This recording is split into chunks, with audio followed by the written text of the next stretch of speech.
Doctor, desde la distancia le enviamos un grato y caluroso saludo. Miro Ignacio Daza, Chica, Luis Fernando Rincón y quien habla Camila Lotero.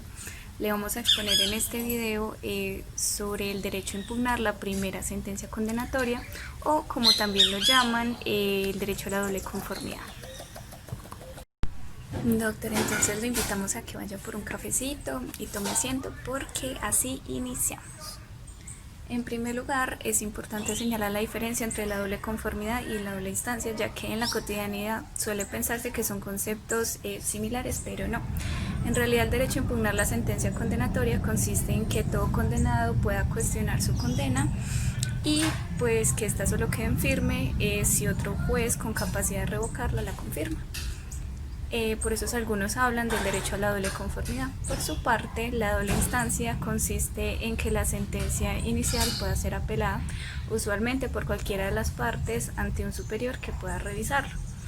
Por esto podemos asegurar de que digamos que una sentencia puede tener doble instancia pero no doble conformidad, porque digamos que en primera instancia fue absuelto, pero en segunda la persona fue condenada, entonces digamos que tendría la doble instancia, pero no la doble conformidad, porque pues digamos que no habría una instancia, o digamos no instancia, no habría una autoridad que se encargara de revisar la primera sentencia condenatoria que se dio en segunda instancia. Bueno, elegimos este tema en el marco de la Providencia AP 2118 de 2020, proferida por la Sala de Casación Penal de la Corte Suprema de Justicia, en la cual el recurso de impugnación otorgado por la Corte Constitucional al exministro Andrés Felipe Arias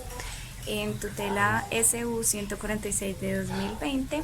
se extiende contra las sentencias de única instancia dictadas por la Sala de Casación Penal entre el 30 de enero del 2014 y el 17 de enero del 2018 contra las primeras condenas expedidas entre las mismas fechas en segunda instancia y en casación por la Sala de Casación Penal de la Corte Suprema de Justicia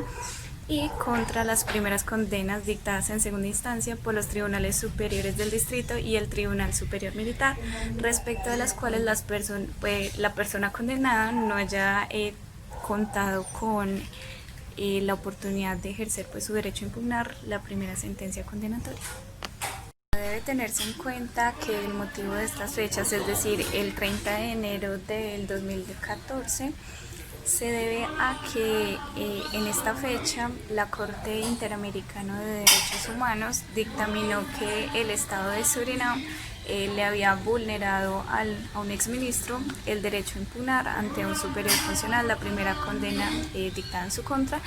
y la segunda fecha, que es el 17 de enero del 2018, porque para esta fecha fue que se expidió el acto legislativo 01 del 2018, mediante el cual digamos que se implementó este derecho a impugnar la primera sentencia condenatoria. Ahora bien, una vez comprendido el concepto de doble conformidad, es importante conocer su desarrollo normativo y jurisprudencial. En primer lugar, tenemos que la Corte Constitucional en sentencia C-792 del 29 de octubre del 2014 concluyó que la Ley 906 del 2004 no consagraba la posibilidad de recurrir mediante un recurso eficaz e idóneo las primeras sentencias condenatorias dictadas por los tribunales superiores en contra de la apelación de las sentencias de absolución de primera instancia. Por lo tanto, con ese déficit de protección, la Corte Constitucional decidió diferir los efectos del fallo de constitucionalidad y exhortó al Congreso de la República para que en el término de un año, a partir de la notificación por edicto del fallo, legislar acerca del tema y proteger el derecho a la impugnación de las sentencias condenatorias. De no ser así, se entendería que todas las sentencias condenatorias deberían ser concedidas por los funcionarios superiores jerárquico y funcional. Es claro precisar que dicho término se venció el 26 de octubre del 2016 y el Congreso legislador no ordenó nada respecto al tema. Así las cosas, el 8 de junio del 2016, el excongresista Efren Antonio Hernández impugnó la sentencia condenatoria que tenía en su contra. Es claro precisar que la presentó un día antes de que se profiriera la sentencia mencionada anteriormente. Por lo tanto, la Sala de Casación Penal de la Corte Suprema de Justicia no concedió el recurso del accionante, ajustándose a la jurisprudencia vigente en el momento. Constitucional, por vía de acción de tutela, moduló el alcance de la garantía en la sentencia SU 215 del año 2016 en torno a la limitación de los efectos de la sentencia C792 del año 2014 en cuanto a la posibilidad de impugnar las sentencias dictadas en proceso ya terminados en ese momento no comprenderían. Únicamente operarían en la impugnación de las sentencias que estuvieran en término de ejecutoría o que fueran expedidas luego del año 2014. En tercer lugar, tenemos que mediante el Acto Legislativo 01 de 2018, el Congreso de la República implementó el derecho a la doble instancia y a impugnar la primera sentencia condenatoria. En cuarto lugar, la Corte Constitucional, en sentencia SU 217 de 2019, contrarió el alcance establecido en la sentencia SU 215 de 2016. Decidió que la orden impartida en la Providencia C792 de 2014 debía extenderse a todos los procesos que implica la garantía de impugnación. En quinto lugar, tenemos que la Corte Constitucional en sentencia 373 de 2019 concluyó que la Corte Suprema de Justicia, al negar la posibilidad de impugnar la primera sentencia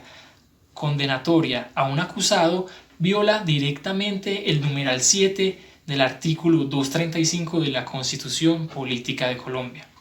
En sexto lugar, la Corte Constitucional en sentencia SU 146 de 2020 le tuteló al exministro Andrés Felipe Arias el derecho a impugnar la sentencia condenatoria que la Corte Suprema de Justicia dictó en su contra en un proceso de única instancia el 16 de julio de 2014.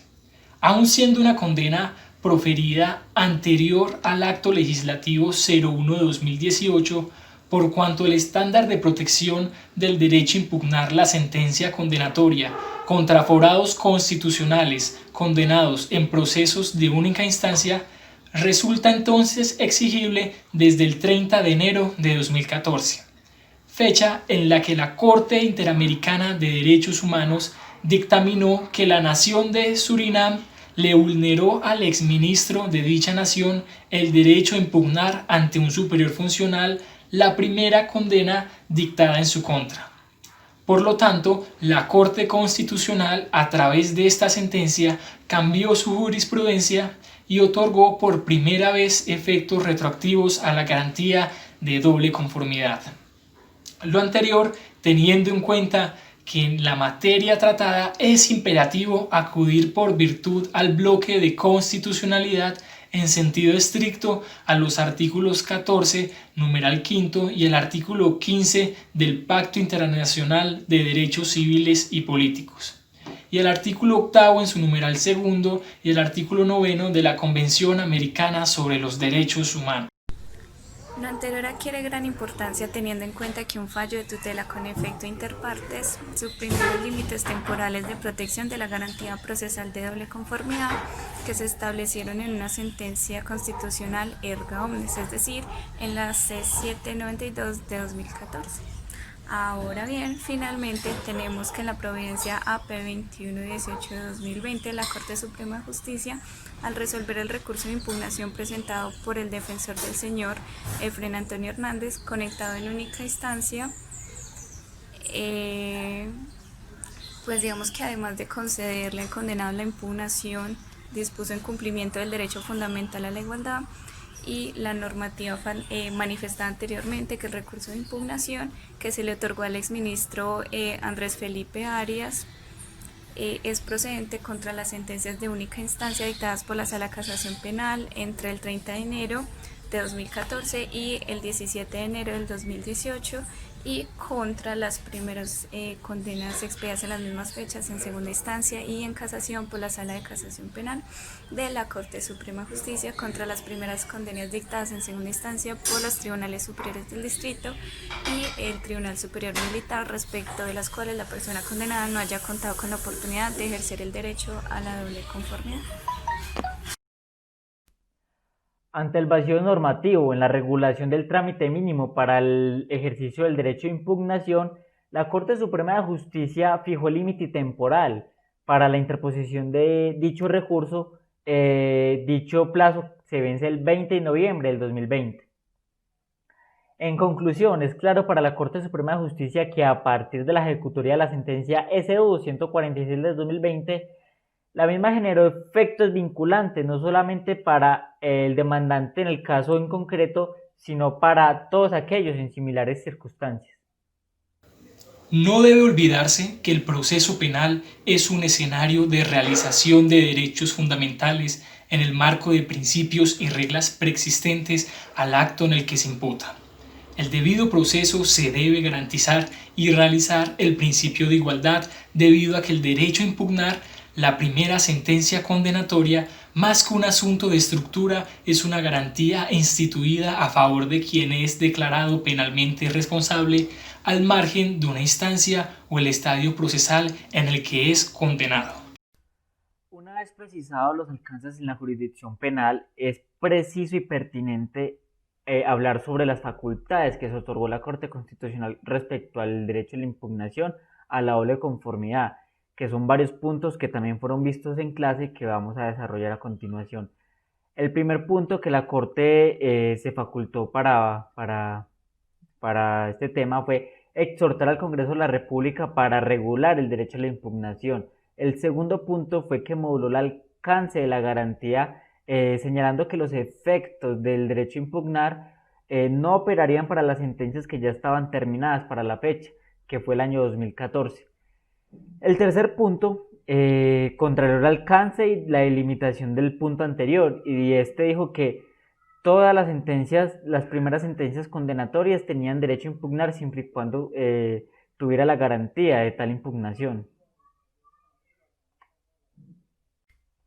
El cuarto punto es que la Corte estableció un parámetro, un estado de protección a partir desde el bloque de constitucionalidad, tomando como referencia una sentencia de la Corte Interamericana de Derechos Humanos. Esta sentencia y esta referencia fue para hacer exigible el derecho a impugnar. El quinto punto es que cambió toda su jurisprudencia respecto al tema y otorgó efectos retroactivos para hacer exigible el derecho a la doble conformidad. Y el último punto es sobre las facultades que se otorgó la Corte Constitucional respecto al tema, es que un fallo de tutela interpartes suprimió los alcances temporales que tenía un fallo de tutela erga omnes para proteger el derecho a la impugnación. Todos estos fueron elementos fundamentales que se otorgó la Corte Constitucional para proteger y modular el alcance y la garantía de la doble conformidad.